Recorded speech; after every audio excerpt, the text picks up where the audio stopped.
Good afternoon. In this video, I want to address the comment that Robert Breaker left to Jason, and it's on his page. Is on this page on slavery, and Jason sent me some comments from other pious so-called Bible believers. See, he considers himself to be a Bible believer, even though he twists the scriptures. Who claim I got all this wrong in my live stream. I'm really a racist who corrects the King James Bible, and that the Bible is really against slavery completely. It is against the Bible, the slavery completely, but that doesn't mean just like God was against divorce completely, but He made rules and regulations for it. He never saw it as a positive good. God never used it as a positive good. That's why it won't be in the millennium. So the fact is that God's against slavery doesn't mean He didn't set up rules and regulations for it in order to limit the problems with it. That to say otherwise is ignorance and stupidity. If you're defending the Confederacy, that's what it is, and that's what he's doing. This is all about Confederacy. This is what all these guys are involved in, defending the slavery of the Confederacy. As I said, a lot of these people, I know a lot of people are farm guys who don't really understand the Civil War, care about the Civil War, but he brings that up on his other website, talks about how relevant the Civil War is. That's where these King James guys are coming in from the Ruckman group and pushing this stuff. As I read from my other book on segregation integration, they still push. They still have that in their website. Called my white bathrooms and colored bathrooms in 1960 something. Amen, Jason. Thanks. I'm not a racist, that's for sure. He's a mild racist. He's talking about his white Christian heritage. He's sensitive about his white Christian heritage. What is that but putting emphasis on your race? He talks about in his other thing about interracial marriage that he wants a white wife, a wife from his own race. He is emphasizing his race. That would make him a racist. Okay? In the sense I'm not saying he wants to kill everybody, just like Brian Dennehy is a racist. Okay? There's no difference. They're hypersensitive about their race. So you and I both know that wrong. The Bible warns this is what happened last days. Now, talk about pious. This is his thing. He was quoting, evil men and seducers shall wax worse and worse, deceiving being deceived. This is how this guy does. He deceives and is deceived. Okay, so they're deceived about me and deceiving others about me. How sad.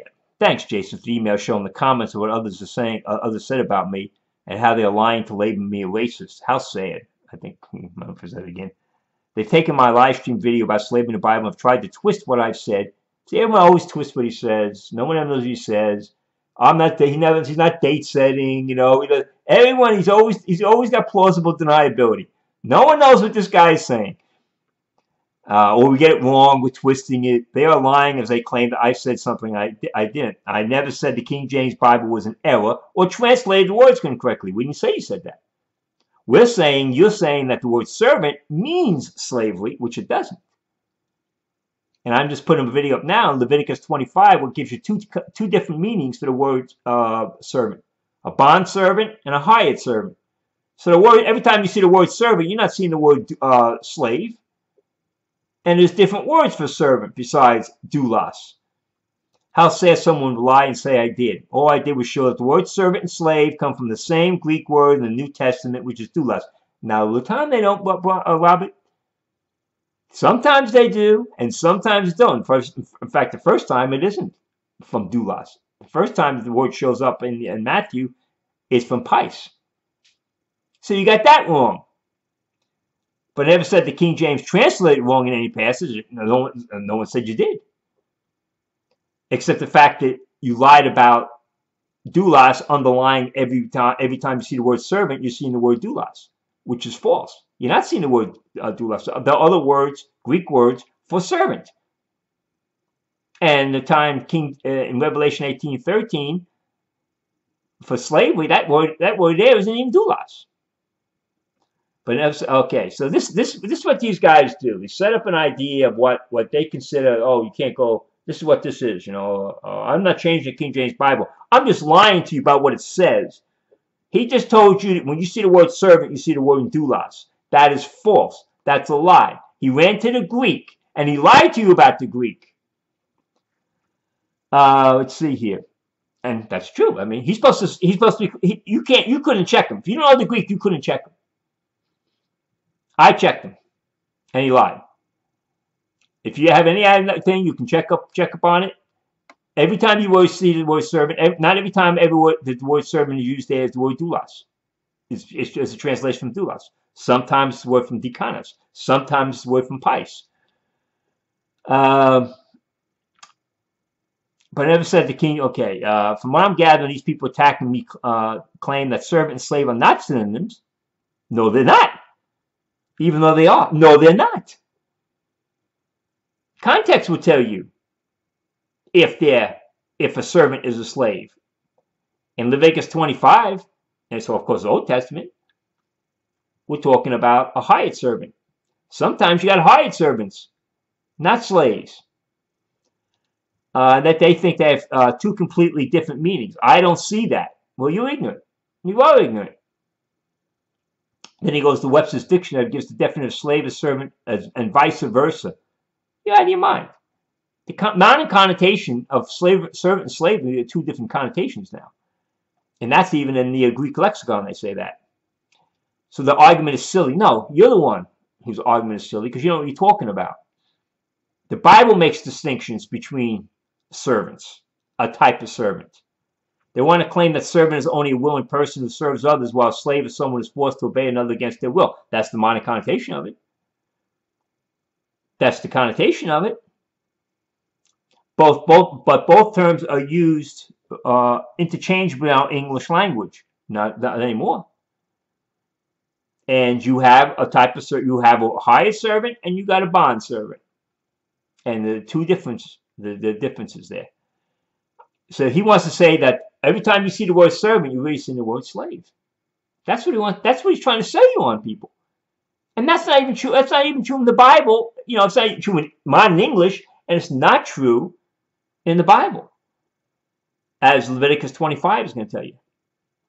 And not every time you see servant is translated from the word doulos. He doesn't know what he's talking about. He probably got this from Muckman. He probably got this from when he learned this in Bible school, when they indoctrinated him. I think these people are defining the way they want them, capitalizing to be defined. No, we're defining the way the King James Bible defines it. You got a bond servant, you got a hired servant. Those two different types of servants. And you got servant in the New Testament where the word doulos isn't used for servant. Other words are used. A person who is a slave is a servant. A person who is a slave is a servant. And he's also saying a person who's a servant is a slave. That's what he's really trying to say, people. That's what he's really trying to say, that a person who is a servant is a slave. If you have been forced into slavery, you have to serve your master. But it's a different connotation, though. You're not serving your free will. You're being forced to. See, if you have been forced, Robert, forced into slavery, you're not hired as a servant, you're forced into slavery, you still have to serve your master. Yeah, you've been forced. No one forces us to become a Christian. We willingly became a Christian. Free will. What does a master call his slaves? His slave or his servant? He uses both terms. So I don't see a distinction between the words that can be used interchangeably. Not for every servant, though. You wouldn't call your servant today a slave, right? You wouldn't call a servant today. That's why That's why the New Testament doesn't have the word servant as slave. They have servant. They also make fun of you for saying that a slave and a master could love one another. No, I don't really see anybody make fun of that. There were cases of that. No one's denying that. No one's denying it one bit. But also, the whole idea is that somehow the South was more Christian, and that was a lot more common than you're saying was. That was more the exception than the rule. His slave or his servants, he used both terms. Okay, this shows they are completely Bible illiterate, and it's them who don't know. He calls his Bible literal, then he writes an illiterate sentence. It's they, Robert. You need to learn to read English. It is they who don't know their Bible, not them. It is them. No, it is they. So not only are you biblically illiterate, you also have a problem with English or history. No, I know my history. Okay, I know my history very well, and we'll be dealing with your history, your lies. In fact, you put a book up there was a lie. Let's see here. These people are lying about me and making fun of me and claim I know nothing about slavery, claim that I'm wrong because they claim that no slaves ever. I never said that. See, he says some straw man. No one ever said that people didn't love the slaves didn't love their masters in the old South. See, he's got to bring it to the South. No one ever said that. Of course that happened. But that's not the issue that made slavery legitimate. That's the dumbest thing I ever heard. Who said that? I don't know. It wasn't me. Had they studied? No. The South was full of God-fearing Christians. Yeah, so was the North. They sought to obey the Bible, but again, remember that they followed Paul and counted their slaves as beloved brothers in Christ. How do you know they followed Paul? You know if they followed Paul. But some of that 5% were Christian in name only. See, he wants to limit to 5%. He wants to limit the people who abuse their slaves to 5%. This is how their mind works. Are you kidding me? Boy, oh boy, that 5% were producing a lot of children, weren't they? A lot of half-white children. Give me a break. So that only 5%, they were chasing the slaves up to and they were forcing this fugitive slave laws and stuff. No one's denying this. The worst abuse of slaves was in Louisiana. That was very Catholic in their religious belief. How do you know about the worst thing was Louisiana? New Orleans is a very cosmopolitan city. Freed blacks were welcome in New Orleans. But there were other slave owners throughout the South that weren't Christian and who did abuse their slaves. That's horrible. I'm not in favor of that. Neither was God in the Bible. Yeah, well, that's what happened. That's what slavery is. That's what you know. That's normal. The normal case. But people seem to only want to remember that. No, man, this is defending Southern slavery people. Remember, he gets in the idea we're going to talk about slavery in general. The woman, he issues at Southern slavery. This isn't an issue about slavery in general. This is a particular issue about his generation dealing with Southern slavery. And he wants to make it up. Only 5% of slaves were abused. And yeah, they stopped them from reading and writing. They wouldn't allow them to go to church anymore. They got rid of all the free black slaves because they were a threat to them. Yeah, get out of here. You know, you talk about people who don't know the history. You're making this stuff up. The history make up. You're making it up. He talks like like a fifth grader. They don't want to remember that true Christian people owned slaves that did obey the scriptures and did accept and love their slaves as the Bible commanded. Some did, but many didn't. And when there were financial issues involved, they sold the slaves because a slave was property. So you have cases where sometimes they treat them very well. But if that slave owner died, that slave would pass on to another owner. And often the owner would divide the families. That's the reality. So I did my best to prevent this. The side of history is often left out. Communists today, communists. This is all Ruckman talking about 1960s and 70s, the communists coming down the South and forcing the civil rights issues. Try to divide Americans and stuff racial history by always running back to slavery and saying it's all a white man's fault. He is a dictator, an evil, immoral devil for owning slaves. We know that's not true. So we're making a big deal about it. It's idiotic. We know blacks own slaves. Everybody owns slaves. Really, the law of the land and the U.S. government allowed the practice of slavery, and the Bible itself showed the rules of how it was going to be practiced among Christians. It was supposed to be done. Yeah, and many people ignore the rules. Many people ignore the rules of how it was to be done, and that's why many of the slaves were abused and beaten.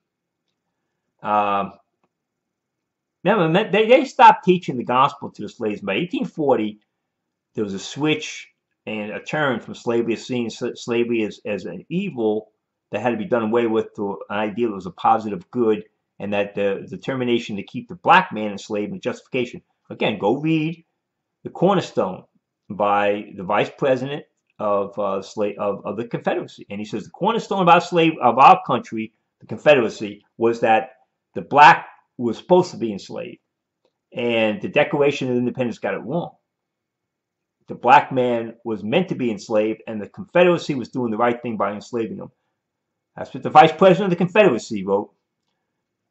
Let's see. So this entire thing is really an attack on God, Christianity, the Bible, and say that so-called King James Bible believers would want to attack someone over this.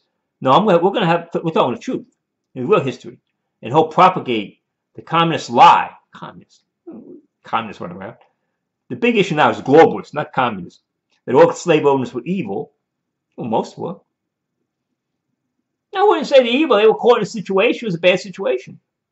I won't say they did some evil things, but basically a slave owner, if you bought that slave, it's a situation where it was a very, very touchy issue. A hard issue to deal with.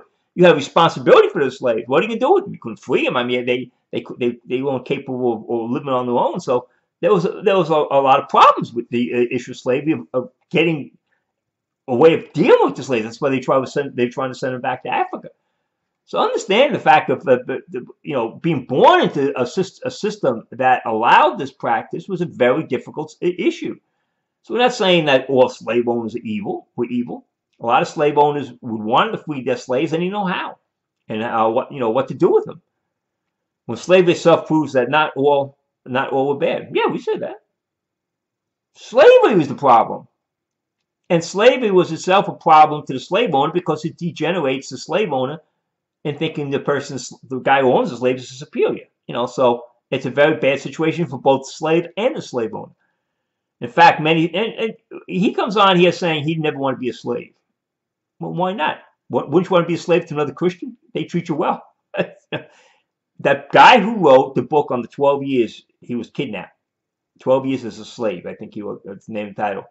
He said the first owner he got was very benevolent. He said the guy was such a nice guy that if he had his family with him, he would have mind serving him the rest of his life. That's how nice the first guy who bought him was. But the problem was the guy had to sell him because he owed another debt.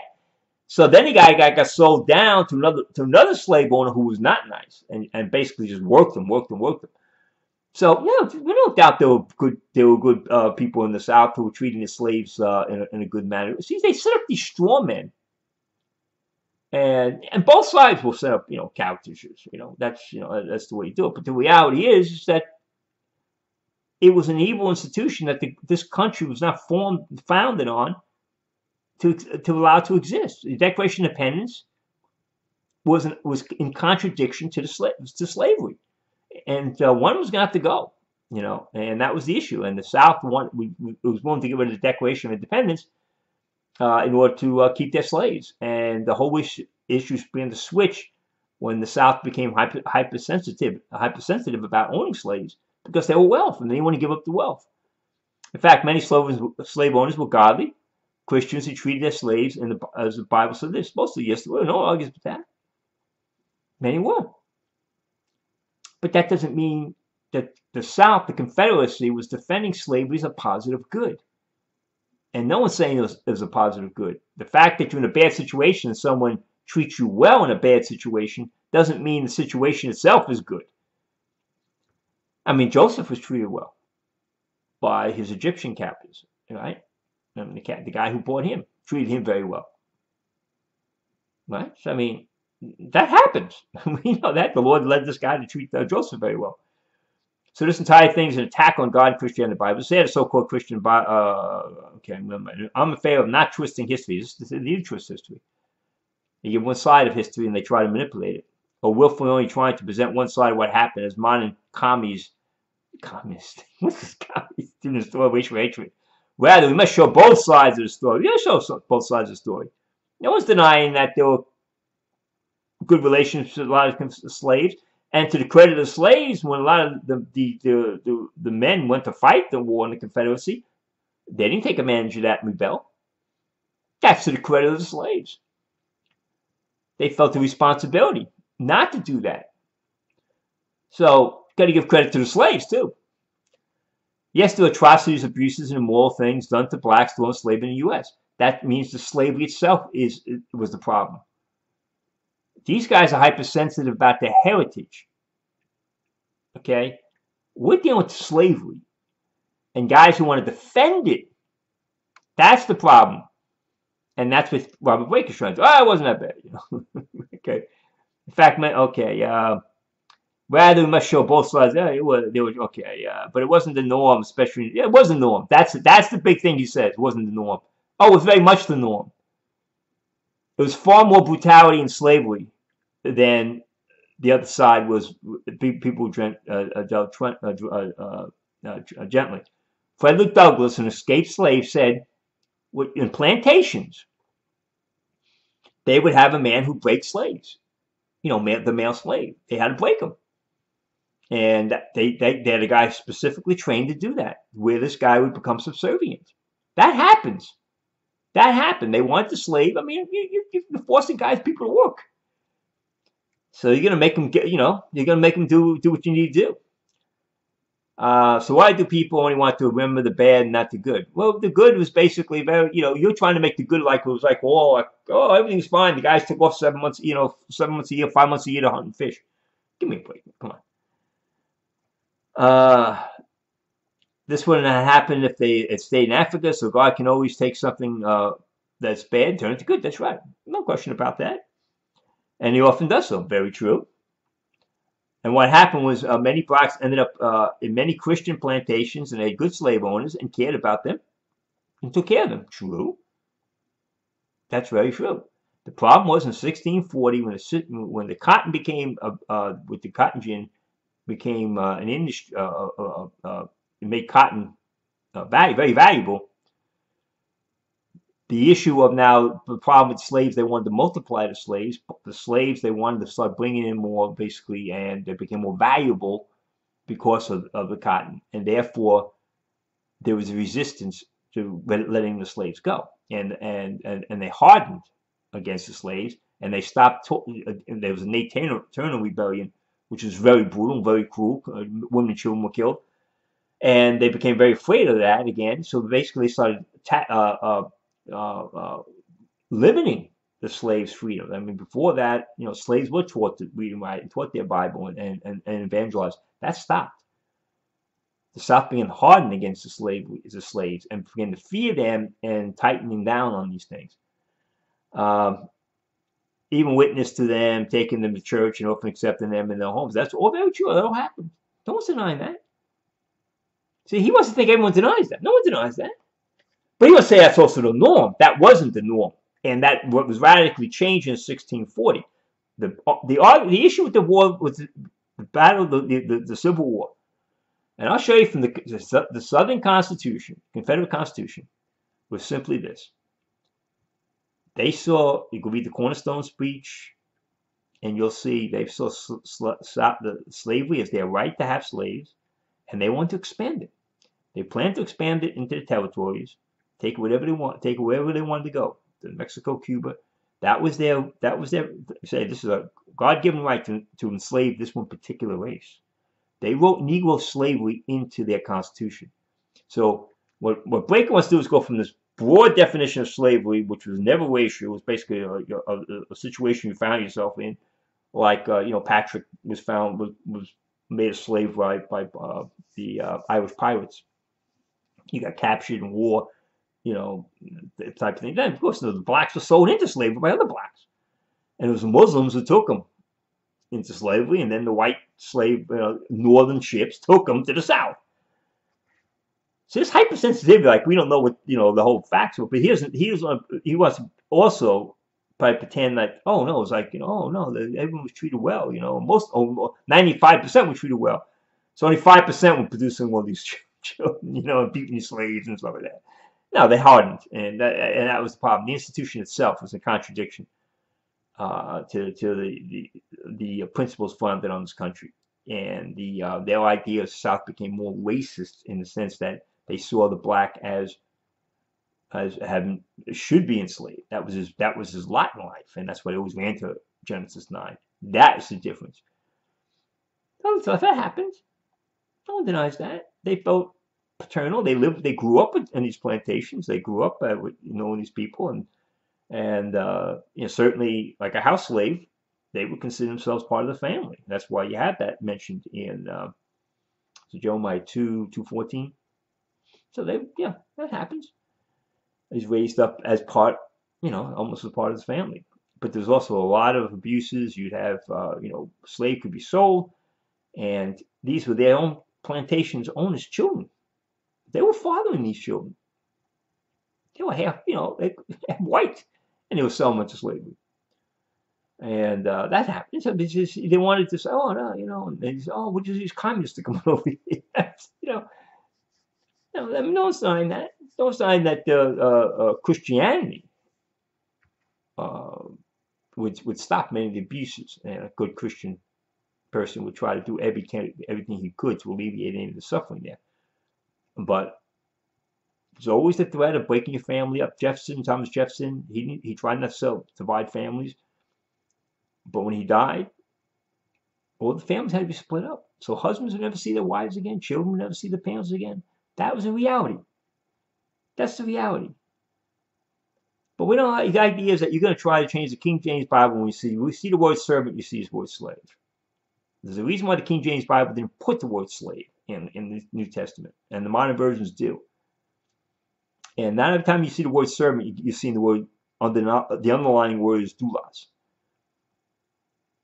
So that's a false view. And the context will tell you, bond servant versus free. So all these things are laid out.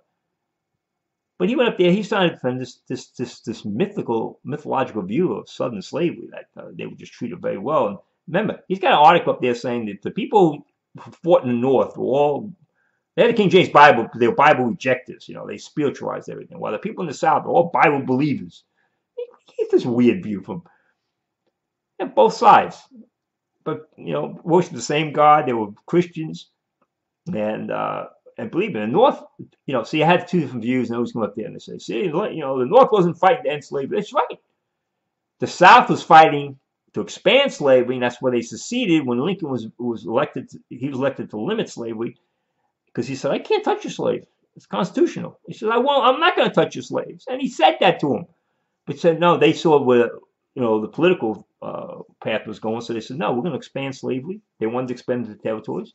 And Dred Scott's decision said that no slave, no black man had the right to be a citizen. One of the first black men killed was fighting for the American Revolution.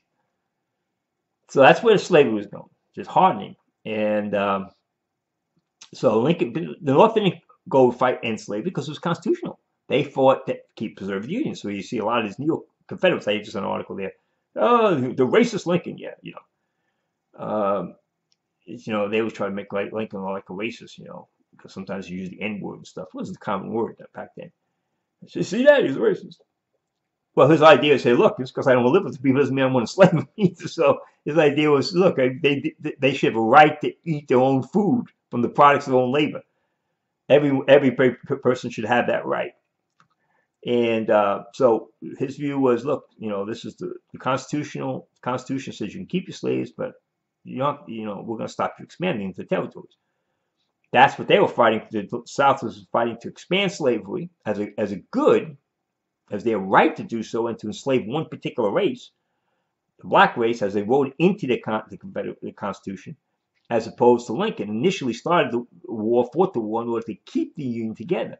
And then as the war dragged on, he says, we're going to have to deal with slavery. And Emancipation Proclamation came in as a war issue. Everybody jumps up and says, he didn't free any slaves. He couldn't free the slaves. It was still constitutional, but he could use it as a war weapon and said, well, I'm not going to let you use these slaves against us in the military. It's the same thing what Trump is doing against the issue of the war. People complain he's not putting the war fast enough. He's got to obey the Constitution. And these people don't recognize it. He's got to obey the Constitution. People get and Lincoln was getting heat from the abolitionists. The same reason. The abolitionists will say, "Well, you got to enslave. You got to enslave." He says, "I can't enslave. It's part of the Constitution. You cannot enslave until the 13th Amendment had to come along. That's why they put that in. But that it was Constitution. But he could do it the best, and because he had border states that were still slave states, and he tried, offering to buy the slaves from them to compensate them for it, and they refused. And he had to keep those border states in there if he was going to win the Civil War. So there's a lot of things going on there, and the abolitionists were given. The abolitionists were so fed up with Lincoln, they were planning about another candidate. And that's what Palmer Trump is. There are always people from the right complaining, well, where's the war? And blah, blah, blah. I can't quote them. So he said, what do you want him to do? He's doing everything he can. He's fighting both parties, Lincoln, the Republican Party, Democrat Party, trying to stop him. But that was the same problem Lincoln had. He was getting it from both sides. They thought that basically the Republican Party was planning to put another guy up. Thinking, well, he wasn't not doing enough against slavery. But it was constitutional. Presidents have to operate on the Constitution, and you can only go so fast. And you have to have support from your own party, and in order to get none of the Democrats, by the way. You want to talk about see how the 13th Amendment was passed. Democrats who stayed in, talking about the Republicans fighting, only to keep the Union. The Democrats who were Union Democrats, they were staying on to keep the Union. They weren't against slavery. So let me stop and put this up. Amen. Thank you.